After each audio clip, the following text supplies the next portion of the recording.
إن الحمد لله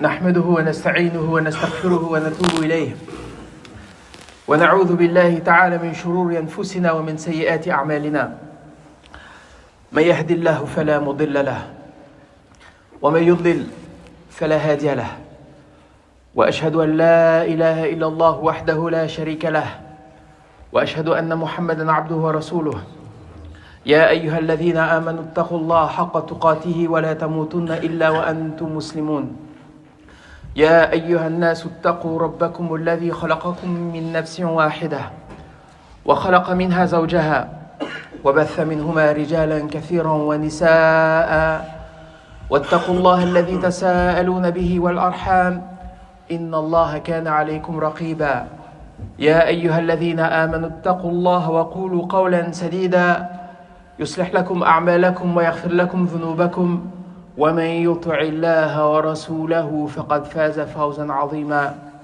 أما بعد فإن أصدق الحديث كتاب الله وخير الهدي هدي محمد صلى الله عليه وسلم وشر الأمور محدثاتها وكل محدثة بدعة وكل بدعة ضلالة. Je vais commencer cette khutba par vous poser une question. Inch'Allah, chacun répond en son fort intérieur. La question de savoir, c'est qui d'entre vous a conscience en ce moment dans son existence d'être éprouvé. Je pose cette question parce que, subhanallah, j'ai eu une conversation dernièrement avec un frère à qui je dois rendre, on va dire, un service. Et le frère m'appelle et me demande si j'ai eu le temps de m'en occuper. Je lui ai dit, malheureusement, en ce moment, j'ai un problème à gérer. J'ai un de mes enfants qui est malade et ça me demande pas mal de temps, etc. Et donc, malheureusement, je n'ai pas pu rendre ce service. Et ce qui m'a surpris, ça a été la réaction du frère.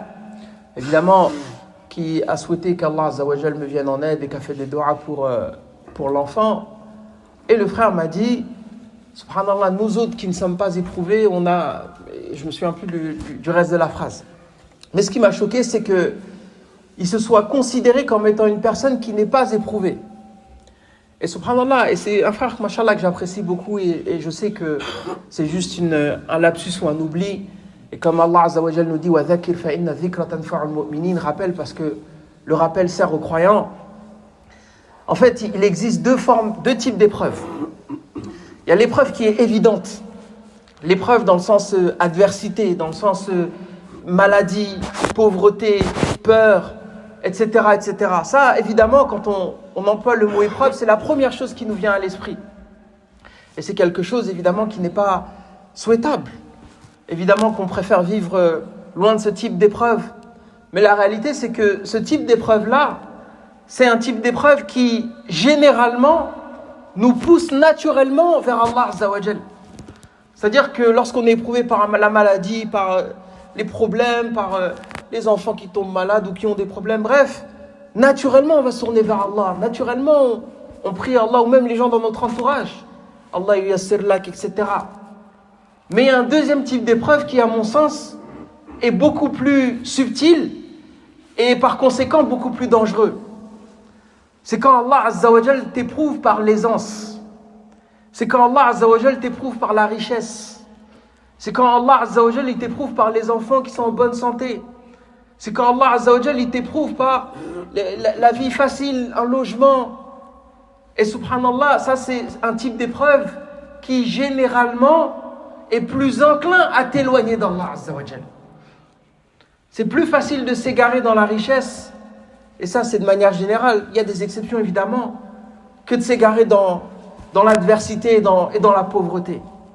Et c'est peut-être la raison pour laquelle le prophète sallallahu alayhi wa sallam nous dit que la plupart des gens qui composent les gens du paradis, c'est des du'afa, des masakines. C'est même les pauvres qui vont rentrer au paradis en premier.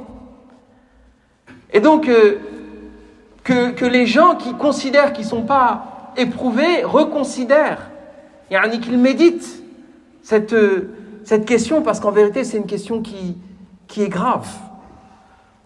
Allah Azza wa Jal nous a créés de toute façon, comme il le dit dans Surat al-Mulk, pour nous éprouver. لِيَبْلُوَكُمْ أَيُّكُمْ أَحْسَنُ عَمَلًا. Et donc tout le monde est éprouvé de toute manière. Le sens de l'existence, c'est d'être éprouvé, aslan. Et les gens qui sont dans l'aisance, ce sont des gens qui sont dans une épreuve qui, à mon avis, comme je l'ai dit tout à l'heure, est plus difficile à réussir, à surmonter. Parce qu'Allah Azza wa Jal nous dit, par exemple, il y a un verset qui dit I'malu ala Daoud shukran. Allah Azza wa Jal, il a béni la maison de Daoud, prophète Daoud, le prophète Suleiman, etc. Et il leur a demandé en contrepartie d'œuvrer dans le bien, de faire des bonnes œuvres. Shukran, en guise de reconnaissance. Et ensuite Allah Azza wa Jal, il dit quoi? Il dit wa qalilun min ibadi ash-shakur. C'est-à-dire les gens qui font preuve de reconnaissance dans l'aisance, dans l'opulence, quand ils sont en bonne santé, quand tout va bien, ces gens-là en vérité ils sont une minorité. Wa qalilun min ibadi ash-shakur. Donc fais très attention à ça. Si Allah Azza wa Jal t'éprouve par l'aisance, plutôt que de regarder ton frère qui est éprouvé par l'adversité avec une forme de compassion, et ce qui est bien, c'est bien d'avoir de la compassion, mais n'oublie pas que cette personne-là, peut-être qu'elle est dans une situation où elle est probablement plus souvent, plus régulièrement en contact avec Allah que toi-même, parce que Allah Azza wa Jal t'a éprouvé par un autre type d'épreuve qui est encore une fois peut-être plus difficile à surmonter, à déceler. Et donc l'épreuve, c'est pas seulement les épreuves comme Ayyub alayhi salam qui a été éprouvé par la maladie. Il y a aussi d'autres types d'épreuves. Par exemple, les qissat Qaroun, dans le Coran, l'histoire de Qaroun. Allah Azza wa Jal, il l'a éprouvé avec de la richesse. Souvent, on regarde les gens riches avec de l'envie. Et on voit bien que, autour de nous, il y a juste à regarder. En général, les gens riches, c'est les gens qui sont plus éloignés d'Allah Azza wa Jal. On peut donner un exemple simple. Les gens qui sont dans l'entourage des mosquées, ils le savent. Les gens qui donnent le plus dans les sadaqat, etc., généralement, ce n'est pas les gens les plus riches. C'est les gens les plus modestes. Et ça, même dans les umur qui n'ont rien à voir avec l'islam. Tu regardes les gens qui donnent le plus, les plus généreux, les restos du cœur, les campagnes, etc., c'est les gens qui sont mutawasit ad-dakhl, les gens qui sont de la classe moyenne, même parfois des gens pauvres. Ils ont plus de cœur que les gens riches. Si tous les riches donnaient la zakat, par exemple, ou si tous les riches payaient leurs impôts, il n'y aurait plus de pauvreté dans le monde. Donc ça prouve que la richesse, c'est une épreuve qui est bien plus difficile que la pauvreté. Et donc, la conclusion, c'est que, subhanallah, si... De toute façon, on est tous éprouvés. La question que j'ai posée au début de la khutbah, j'ai aucun doute sur le fait qu'à la fin de cette khutbah, tout le monde répond, effectivement, on est tous dans l'épreuve. Donc si tu fais partie des gens qui sont dans le premier type, la première catégorie des gens éprouvés, qu'Allah Azza wa Jal t'accorde la patience.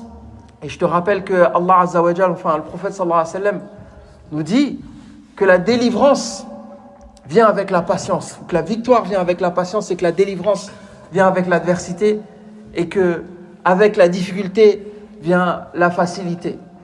Mais si tu fais partie de la deuxième catégorie, je te rappelle la parole d'Allah Azza wa Jal qui dit « in shakartum لأزيدنكم » Si vous êtes reconnaissant, eh bien Allah Azza wa Jal augmentera vos bienfaits. اللهم اهدنا فيمن هديت وعافنا فيمن عافيت وتولنا فيمن توليت وقنا شر ما قضيت إنك تقضي ولا يقضى عليك إنه لا يعز من عديت ولا يذل من واليت تباركت ربنا وتعاليت اللهم اهدنا واهد بنا واجعلنا سببا لمن اهتدى اللهم اهدنا لحسن الأخلاق لا يهدي لحسنها إلا أنت وقنا سيئها لا يقي سيئها إلا أنت اللهم إنا نسألك حبك وحب من يحبك وحب عمل يقربنا إليك اللهم آت نفوسنا تقواها وزكيها أنت خير من زكاها أنت وليها ومولاها اللهم أرنا الحق حقا وارزقنا اتباعه وأرنا الباطل باطلا وارزقنا اجتنابه اللهم أرنا الحق حقا وارزقنا اتباعه وأرنا الباطل باطلا وارزقنا اجتنابه اللهم انصر أهل غزة اللهم انصر أهل غزة اللهم انصر أهل غزة على أعدائهم اللهم انصر أهل غزة على أعدائهم. اللهم انصر ضعفاء المسلمين. اللهم انصر ضعفاء المسلمين والمستضعفين في كل مكان. اللهم صل وسلم على نبينا محمد وعلى آله وأصحابه أجمعين. سبحانك اللهم وبحمدك أشهد أن لا إله إلا أنت أستغفرك وأتوب إليك وأقم الصلاة.